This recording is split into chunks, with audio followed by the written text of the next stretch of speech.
Hey folks, Russell Conte here with a soapbox. I am working on a bag today and using a decorative top stitch that also needs to be functional. I didn't want heavyweight thread in my needle, but I wanted it kind of beefy and I wanted it to be kind of unique looking. So I thought you might enjoy seeing what I'm doing. In the string making world, we refer to it as a Goiser stitch. So this is kind of a riff on that.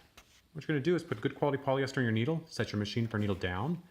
We're going to take our decorative thread, twice the length of the finished length of stitching we need. We're going to pull it across the needle in the back. We're going to wrap it across the front and take a stitch.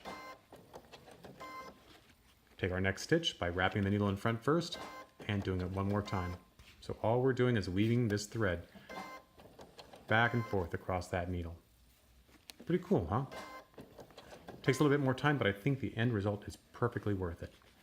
Hope you enjoyed seeing it, and I will talk with you soon. Have a great sewing day.